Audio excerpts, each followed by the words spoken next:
We talk a lot about road strategy on MCrider.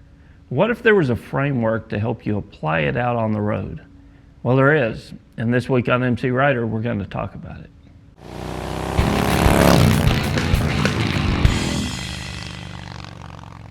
In a minute, we'll get out on the road and we'll apply the techniques that we're getting ready to talk about. But before we do, let me address a common question that I get all the time here on MCrider. I get a lot of questions and they always sound something like, hey Kevin, do you have a video on X? And X could be anything from riding in the gravel to riding in the rain or trail braking. And with so many videos in the queue, it is difficult to scroll through and find them if you're looking for something in particular. So here's a tip for you. Go into the search bar on YouTube, and it doesn't matter if you're on your phone, your computer, or your TV, and type MCrider space and whatever it is you want to know about. So here I'll show you MCrider and trail brake. And I get a list of all the videos that cover that subject. Just remember, type MCrider first, and then whatever you want to know about after that, and you'll get several results in the search. On a side note, if you do this, it's really beneficial to the channel because it lets YouTube know that you're interested in what MCrider has to say on a subject. And in turn, it will recommend MCrider videos to other riders who are interested in the same types of topics.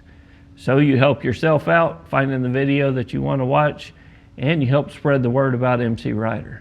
So after this video, do a search on MCrider and whatever it is you're interested in. Click on one of the results, watch the video to the end, and you've just helped spread the word about MCrider. So what is this magic system that helps put a framework around good road strategy?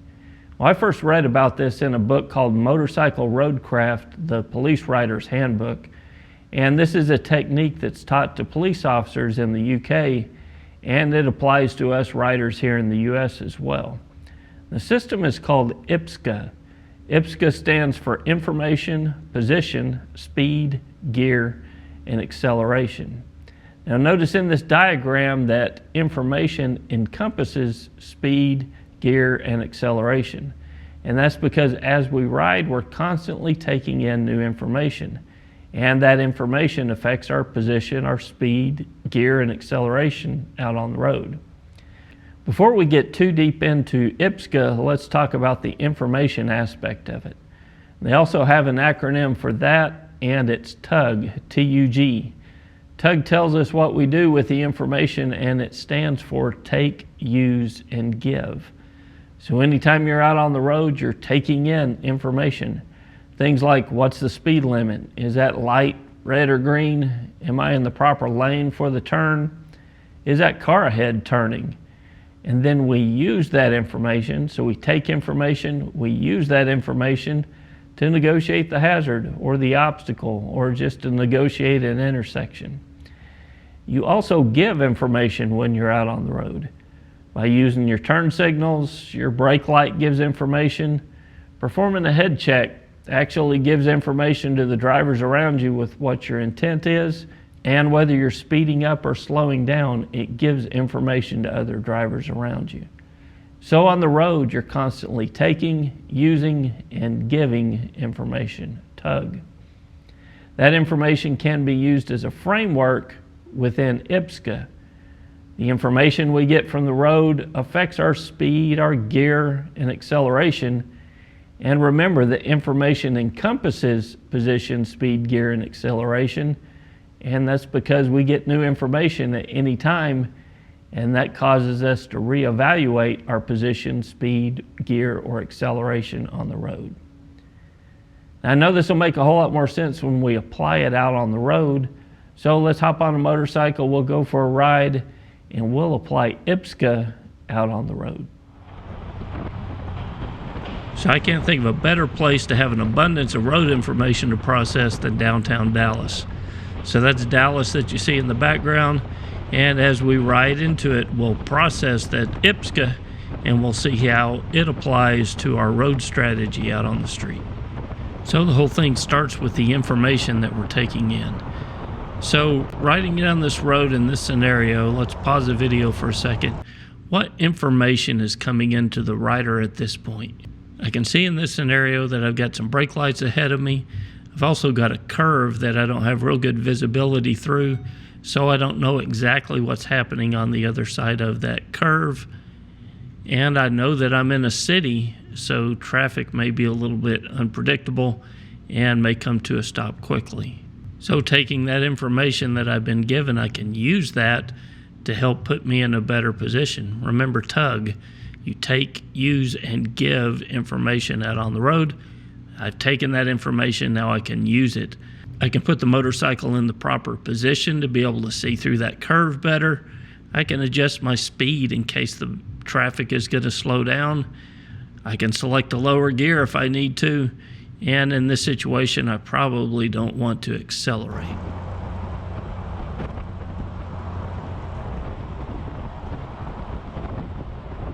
As I move forward on the road, I've got some new information coming into me. You can see way up ahead, there's some more brake lights starting to appear. So now I have a pretty good idea that the traffic is slowing down in front of me. With this new information, how does it affect my position, speed, gear, and acceleration? Since I'm pretty sure that traffic is stopping ahead, now is the time that I want to start planning my escape route. I definitely don't want to go to the left because I got an 18-wheeler over there and I don't want to squeeze between traffic. So I'm going to use that shoulder in case the traffic behind me is not able to come to a stop. I also have a sign ahead that's telling me that right shoulder is closed. So I need to be aware of that whenever I get up to that area, because it may not be able to use that right side or that right shoulder as an escape route. So I need to have a backup plan in case that shoulder is totally closed off. So I position the motorcycle to get me in the best possible position to be able to use that shoulder as my escape route. I adjust my speed, drop some gears, and again, I'm not trying to accelerate at this point. So traffic does come to a stop and that shoulder is closed, but it's a pretty good scenario for a motorcyclist considering the alternative. I can fit between those barrels if I need to get out of the way in an emergency, and I wouldn't have to be quite as worried about cars coming up and using that same shoulder. Remember, you're constantly taking in information, and one vital piece of information in this scenario is what is that car behind me doing? So as you can see in the mirror, they've come to a nice easy stop. If they hadn't, that would affect my position, my speed, my gear, and my acceleration for sure, as I would be trying to get out of the way and probably using that shoulder to do so.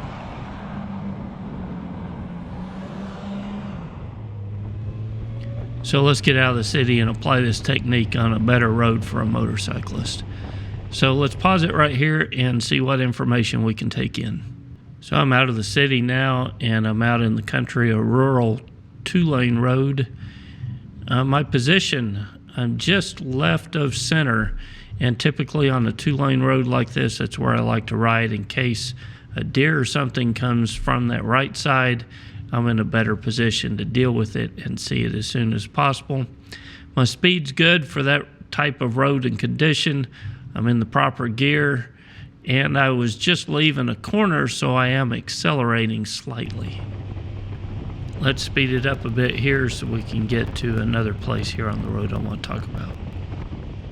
Everything has pretty much stayed the same up to this point with one exception. We've now got a road sign telling us that there's a sharp curve up ahead. So let's see how that curve affects our position, speed, gear, and acceleration. So remember, before we were riding just left of center in case some wildlife came out onto the road. Well, now we've got some new information and that's affected our position. Now I'm lining up towards the right side of the road because I want to be able to see as far as I can through that corner.